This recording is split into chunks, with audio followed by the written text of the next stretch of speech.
Dr. Dela Cruz, and I will be your facilitator for today. I would like to further introduce myself.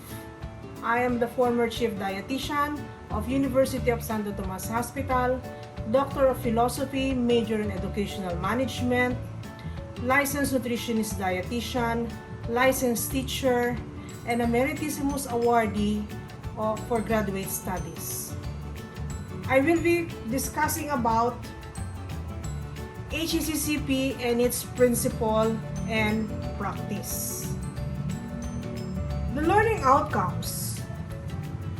Manifest understanding of applying HACCP as a systematic preventive system used for hospitality and tourism food service. Make differentiation of the 7 principles of HACCP and align to risk management and safe food production. But let us analyze first this picture before I begin the entire presentation.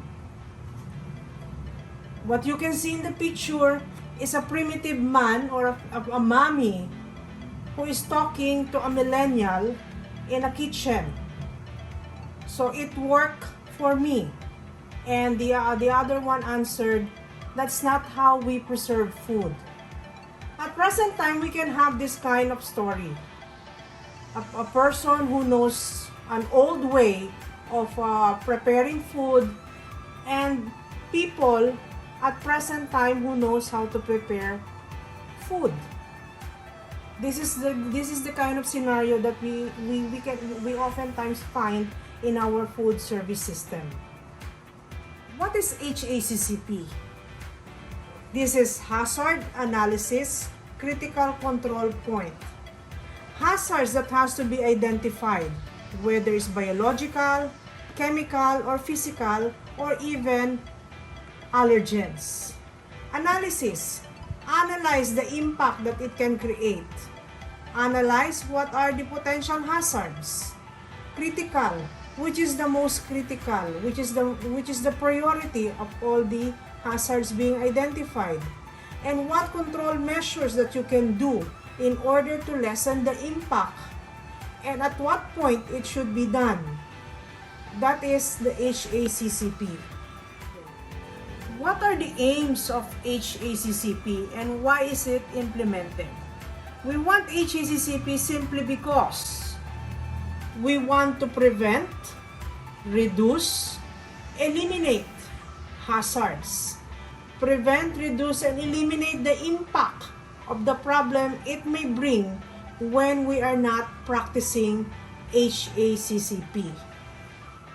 HACCP can be applied through the food chain from production to consumption. It can be applied to train food service, where we prepare food and serve. It can be applied also on commissary, where we prepare big volume of food. It can be applied also to hotel catering, where we cater a huge number of people. And more so, it can be applied to fast foods, where a huge volume of food or diner or food enthusiasts come into the place. So that is by land. It can also be applied by sea. Airline food service, where stewards and stewardess assemble and prepare food, serve food, and cruise line food service also serving food, and resort food service. So HACCP can be applied in all of this food chain from production to consumption. Where there is food, there has to be application of HACCP. HACCP has its legal requirements. The Food Safety Act of 2013 and then implementing rules and regulations, Article 5, Rule 13.5, where required by markets, food, and beverage operational shall implement HACCP based on the system or an equivalent food safety control program in their own operation.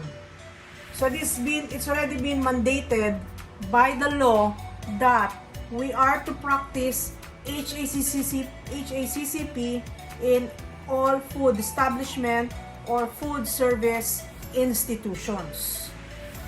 On the other hand, HACCP has its prerequisite before it's fully implemented. It has to have a SOP or Sanitation Standard Operating Procedure.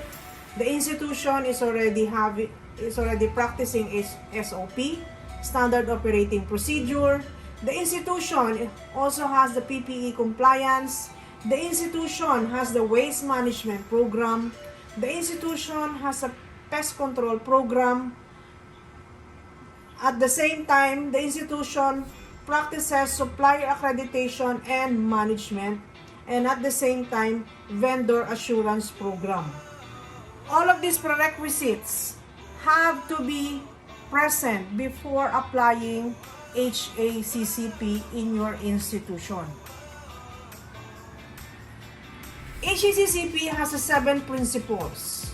Principle 1, conduct hazard analysis. 2, determine the critical control point. 3, establish critical limit. 4, establish system to monitor control of the CCP. Principle 5, establish the corrective action. Principle 6, establish procedure of verification. And Principle 7 is documentation concerning all the procedures and records. The 7 principles have to be all well established before practicing HACCP. Otherwise, the HACCP will be a failure if the prerequisites are not followed and the principles are not being practiced. Let's have the principle 1. Identify potential hazards, conduct hazard analysis, consider control measures. In a food service system, we have the delivery. So, from that point, HACCP has to be practiced already. From the time the food is delivered, to the time the food it is delivered in the galley, to the time the food is being stocked in the stock room, on the time the food that is being prepared, and the time the food that is being stored. This is where we have to identify all the potential hazards in all areas of the food service until to the time that it is being sent to the cold storage or hot storage of the food service establishment. On the other hand, HACCP has to have also a review of biological hazards. These were discussed during the previous topics before the HACCP. So this has to be fully reviewed by the supervisor implementing the HACCP. Review food allergen is another thing.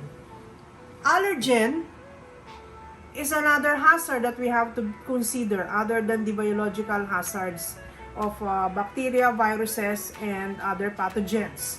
Allergens are commonly present in the form of crustaceans, eggs, nuts and legumes, celery, fishes that would cause allergy, and these are also food hazards. On the other hand, we have the principle number 2, determine critical control point. At what point should we control? After determining all the hazards, at what point should we control? 1. From the time the food is being delivered, should it be frozen or not? On the time the food is being stored, either in your storage or in the galley of the airline. The critical control point from the time it is being cooked. And the critical control point on the time that it is being stored and be prepared for the next operation. The most important point or step of the process where the control measure must be used to prevent, reduce, eliminate hazard in an acceptable level. And oftentimes, the critical control point is being controlled by the temperature itself, whether it's freezing or room temperature or the storage temperature. Principle number 3, establishing critical limit. So what is the limit that an establishment should practice? 1, should there be no bare hand? So no handling of food with a bare hand. Another would be the temperature. What's the limit that the institution is using? The use of a thermometer that controls the internal temperature. And the frequency of hand washing, that is very important in establishing the critical limit. So again, the cooking temperature, the storing temperature, the cooling temperature, the frequency of hand washing, and the chemical concentration that we can use in sanitizing our materials, the surfaces, and other things that need to be sanitized. Principle number 4, establish monitoring system. If the principle 1, 2, and 3 are already being put into action, there has to be a monitoring system. Someone has to check if the principles are being followed correctly. So checking the logbooks, checking the people around or cooking or preparing the food or serving the food. So there has to be someone monitoring the system if the system is already fully functional. Principle number 5, establish corrective action. If there's already an identified problem, the only way and the only important way to have the corrective action is to train or retrain the staff of the food safety practices. Either send them again in a seminar or workshop about food safety, or have them coached or being retrained again by the supervisor, or have a one-on-one training with the supervisor as well. So corrective action is an important part of the 7 principles. If there will be no corrective action, how are we going to say that HACCP is fully functional?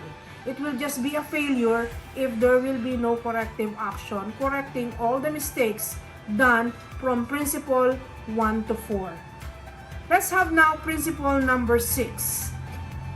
And this is establishing verification procedure. So how is verification procedure done? This is done by an internal audit and at the same time an external audit. Someone has to check if you're doing it correctly. Maybe perhaps a DOH representative, perhaps coming from FDA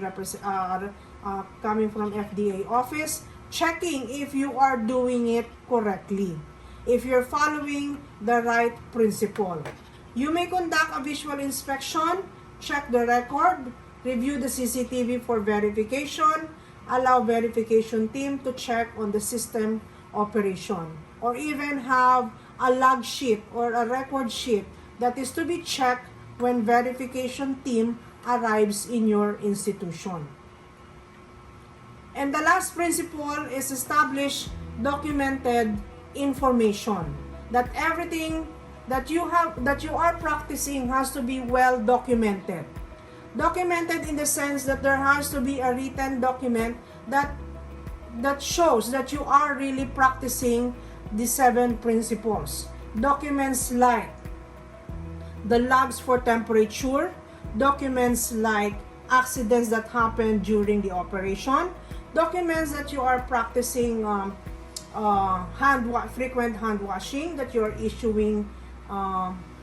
issuing hand gloves or having some training. So all of those documents has to be present and be given on the verifying team. They have to check if you are really practicing the 7 principles, and with those documents that would tell them that the 7 principles are being practiced well. So it's some sort of your proof that you are practicing the 7 principles. Okay, the successful application of HACCP requires full commitment and involvement of management and workforce. It is not the role of the supervisor alone. It's the role of the entire workforce working in preparing food. So there has to be full commitment and involvement. Like I said before, that HACCP aims to reduce, prevent, and eliminate hazards. So everyone has to be helping one another in order to have a successful implementation of HACCP. How could we implement HACCP effectively? One is to assemble the HACCP team. The team has to have good communication skills, has the sense of authority, has enough training, has attention to details, and good reporting skills. So the team has to have those qualities in order to be more effective. Another way of implementing HACCP is to describe the product and intended use. So there are a number of recipes and food that are being prepared in the kitchen. So you need to have the description, a detailed description of the food, of the product, how it is being served, and how it is intended to be used. Is it ready to eat? Is it for the next day? Does it have to be, there has to be also a written information that would, written information about allergens. And then the next is construct the flow diagram, how the entire operation is done. So if you have recipes that requires no cook, so how is it exactly done? From the time it is received, store, prepare, cook, and hold. Or do you often serve same day food? So you receive, store, prepare, cook, hold, and served. And you have recipes that would require cooking today and then we serve it the next day. So receive, store, preparation, cooking, chilling, towing, reheating, hold, and then serve. So the flow diagram will determine the flow of work on each of the recipes that you are serving. And that's the time, after doing the flow diagram, that's the time you proceed applying the 7 principles. So from the time the food that is being delivered in the food service to the storage until the time it reaches to your diner. So like I said, it may be air, land, or sea.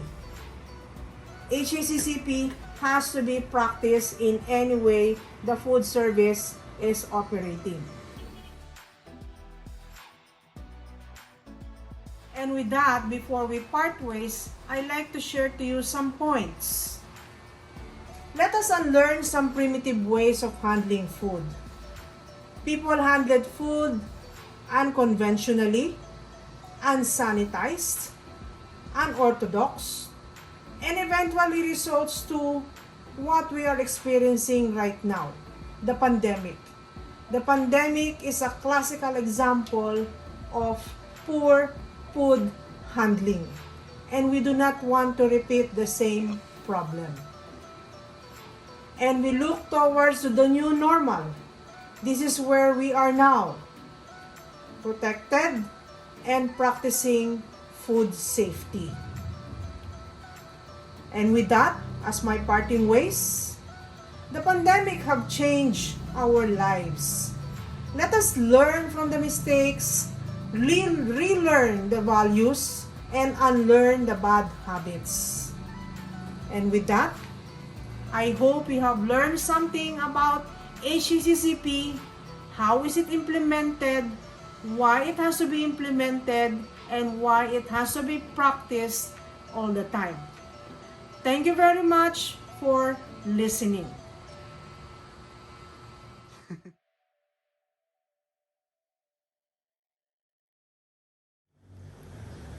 As an assessment for this topic, a sample HACCP plan is provided for you. From the sample given, you are to assemble your HACCP team. A group with 5 members or 4 members perhaps, and then describe the product. What dish are you going, or do you want to make an HACCP plan? It may be a no-cook, a same-day, or a complex recipe. From this example, I have used a no-cook plan. So I have specified the needed ingredients, mode of serving, and the intended use. In the intended use, you have to mention the allergen information that will serve as a guide for the person who's going to read the recipe. And then the fourth step, you will construct the food flow diagram. That you have to be specific what flow diagram are you going to use. And then immediately proceed to number 6 to 12, which is the HACCP plan itself. Column 1 entails the food flow diagram. From the time it is received to the time it is served, that you have to identify all potential hazards from physical, chemical, biological, and allergen that are found as hazard. Next is the control measures. What control measures can you use based on the programs that were listed that goes along with the HACCP? For the critical control point, you have to determine if it is CCP or not CCP. When will you indicate that it is a CCP? It is a CCP if there is no chance of controlling any of the hazards that you have mentioned. Or you may place not CCP if there is a chance to control the hazards that you have placed on column 2. So that's how to identify if it is CCP or not CCP. CL or control limit. This may be in the form of temperature, the strength of your sanitizer, the frequency of hand washing. These are the limits that you can adopt or use in your plan. On the next column, the monitoring. You have the 3 whys and 1 how. So, how do you intend to do your monitoring? Who's going to do that? When? And how are you going to do that? And then for corrective actions, once you have identified the problems or potential problems and hazards, how will you do the corrective action on each of the steps of the flow diagram? And then the verification procedure on what to inspect, who's going to inspect as well, if the HACCP is done correctly. And then of course the documentation that proves that you are practicing HACCP in any manner that you think it is necessary. So let this plan be your guide in making your HACCP plan. Thank you very much and have a nice day.